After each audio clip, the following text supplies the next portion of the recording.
Tonight, Lady Esther presents the Screen Guild Players in a radio version of the popular novel and motion picture, Rebecca, starring Brian Aherne as Maxim de Winter, Agnes Moorehead as Mrs. Danvers, and Joan Fontaine in the role she immortalized on the screen.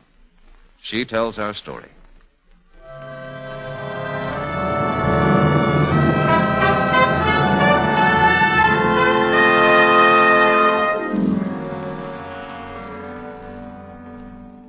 Last night I went to Mandalay again.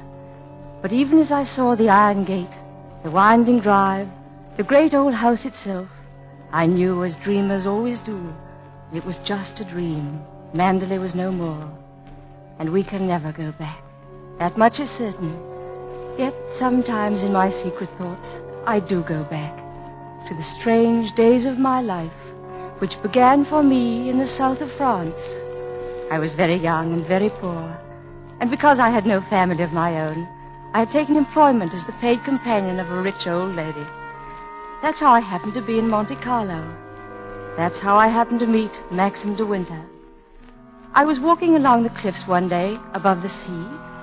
I saw a man step toward the edge. To jump, I thought, and almost without knowing it, I cried out, "No, stop!" What the devil are you shouting about? Who are you? What are you staring at? Well, I'm sorry. I didn't mean to stare. I thought you were going to... Oh, you did you? What are you doing here? Well, I was only walking. Oh, get on with your walking, then. I can very well do without your screaming.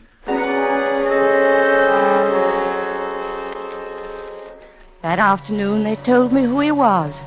Maxim de Winter, the master of Mandalay. They said his wife had died the year before, and that he'd come to Monte Carlo to forget. Oh, I had no right to hope. A dowdy, awkward, penniless girl.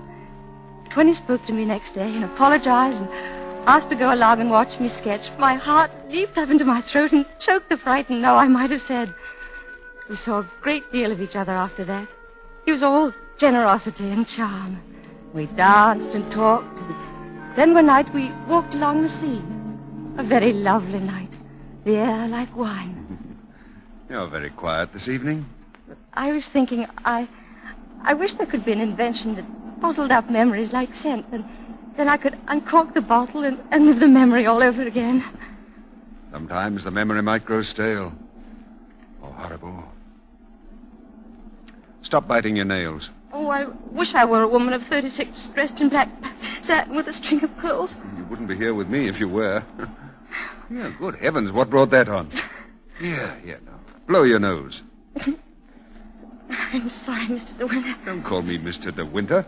I have a very impressive array of first names. George, Fortescue, Maximilian. You needn't bother with them all at once. My family call me Maxim. But I'm not your family. You will be. When we're married. Married? Why not? Oh, of course, if you don't love me. Oh, but I do. I love you most dreadfully. I cried all last night because I loved you so much.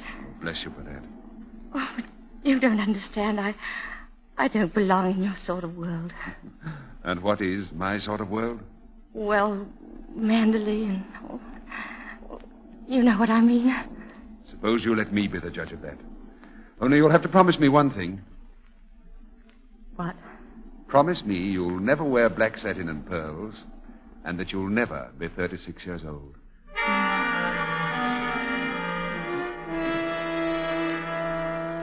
Mrs. Maxim de Winter, mistress of Mandalay. Oh, I said it over and over again to myself, all through our honeymoon, and still I couldn't believe it was true. Then, suddenly, we were home at Mandalay. The wide green lawns, the curving road, the vastness of the house itself. The staff lined up to welcome me. Oh, darling, this is Frank Crawley, who manages the estate. I'm glad to meet you, Mrs. De Winter. I'm terribly happy for Maxim's sake. And this is Frith, the butler. We're glad to welcome, madam. Robert, the second man. We hope madam will like it here. The cooks, the maids, the gardeners, they all seemed glad to have me there. All but the housekeeper, Mrs. Danvers. Alice will come up and help you dress, madam. Thank you, Mrs. Danvers. Alice is the parlor maid.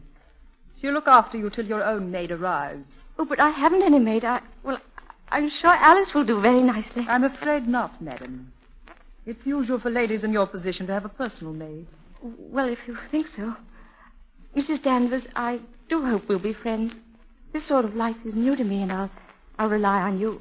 You've been here at Manderley for a long time, haven't you? I came when the first Mrs. De Winter was a bride. Oh.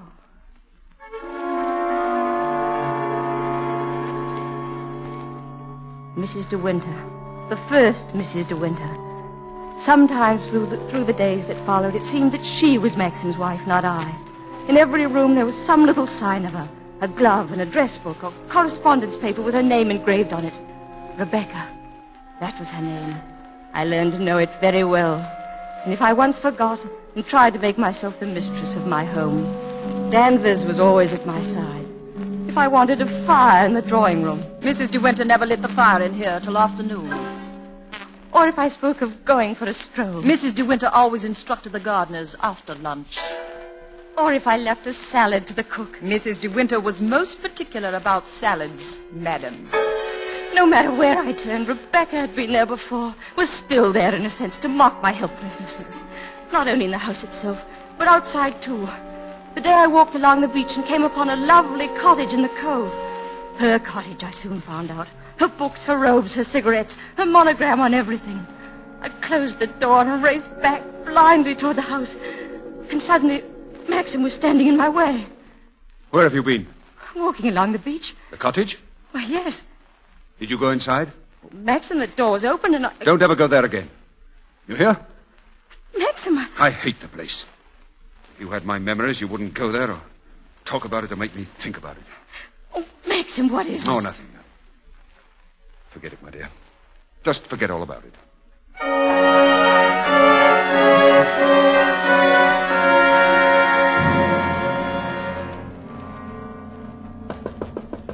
Yes? Oh, good morning, Mrs. De Winter. Come in. I know you're very busy, Mr. Crawley. Well, the estate does take a bit of managing, especially now that Maxim's back. Well, am I interfering? Not at all. Won't you sit down?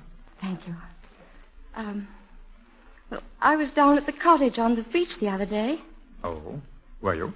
Yes, it seems to be going to rack and ruin. Well, I think if Maxim wanted anything done about it, he'd tell me. Are those all Rebecca's things down there? Why, yes, they are. What did she use the cottage for? The boat used to be moored near there. What boat? What happened to it? Well, you see, it capsized and sank the night Rebecca was drowned. Oh, she was drowned. She was on the boat alone. There was a storm, and she was washed overboard. Where did they find her? Near Edgecombe. About 2 months later, Maxim went up to identify her. It was horrible for him. Mr. Crawley, please don't think me morbidly curious, and I promise I won't bring this up again, but would you answer just one more question? If I can. Tell me, what was Rebecca really like? Well, I suppose she was the most beautiful creature I ever saw.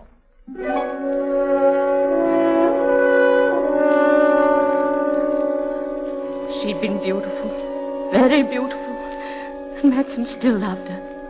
That was all I could think about for days. And then, woman-like, I thought, I'll force him to forget. I'll make him think of me. I'll be beautiful, too. First of all, a new coiffure. Darling, what on earth have you done to your hair? Makeup, which I've never used. My dear, aren't you wearing too much rouge? A whole new wardrobe of expensive clothes. Really, darling, and do you think that dress is quite your type? Oh, I tried so hard, and I only saw annoyance in his face, or worse, amusement in the bored indulgence that one saves habitually for a child. And still I would not yield. I was so pitifully eager as the summer costume ball approached. I thought, if I can find a costume that will make him proud of me, something different, so that he'll be the envy of his friends. And strangely enough, it was Mrs. Danvers who gave the idea. If I may suggest it, madam, I think you might find a costume to suit you among the family portraits. Oh, you mean in the gallery at the top of the stairs? There's one in particular that might have been designed for you. I'm sure you could have it copied. Really? Which one? One of Mr. De Winter's ancestors, Lady Caroline. Oh, yes, it's very lovely. Oh, do you think he'd like it? I've heard Mr. De Winter say it's his favorite of all the paintings. Then that would be a splendid idea. Thank you, Mrs. Danvers. I'm very grateful. I'm very grateful indeed.